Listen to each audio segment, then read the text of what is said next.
March 22nd, 2023. All right, we outdoors now. Starting to work on the outside stuff. Just got potatoes planted. Normally you do that on around St. Patrick's Day. But it's, you don't have to do it. That's not like the deadline. You know what I mean? That's just pretty much the day's celebration of plant potatoes. So this is the area that I did it in. And I was digging up other potatoes. I planted blue Adirondacks last year. And I planted them again here this year. And I'm still digging some up. I got like maybe 6, maybe 7.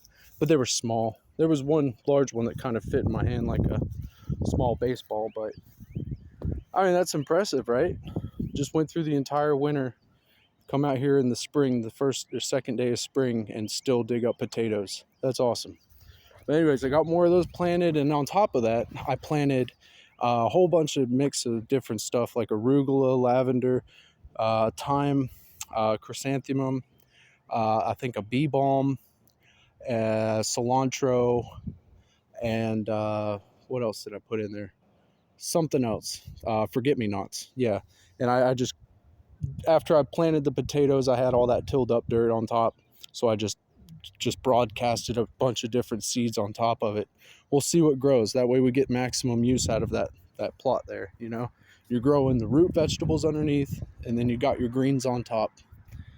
And, as long as they're not massive plants like corn or sunflower, or peppers or tomatoes, something small, like a herb or a flower that isn't going to soak up a lot of nutrients from the potatoes. It's not a bad idea to do that. We still got leeks occasionally popping up. These were from last year. They made it through the winter.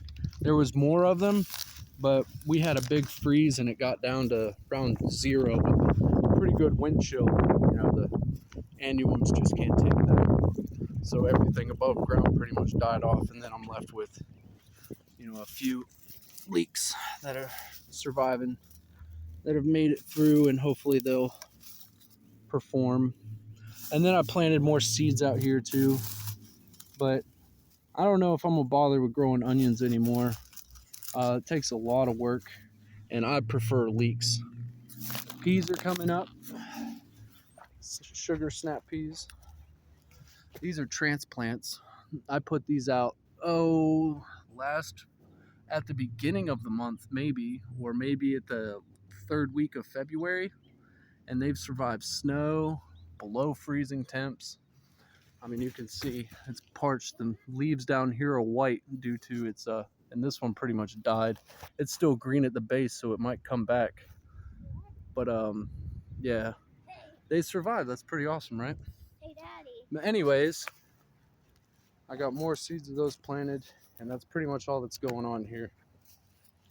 Blueberries, the jewel raspberry, the grape, this peach tree. It's on its 2nd year. I planted that from seed.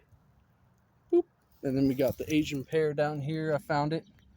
That is, in fact, one of the Asian pears I started from seed. And then here is the other, trying to make a comeback. So there's that. And then we just scattered around, broadcasted some other wildflowers. And this is a winter rye sown last fall, October-ish, I believe, September, October. And it keeps the deer, around during the winter time because I like them.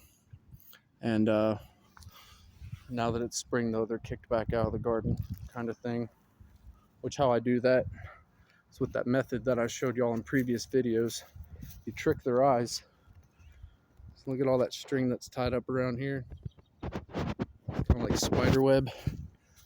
Well, deer see more 2-dimensional than 3-dimensional. So they can't gauge how, depth so well.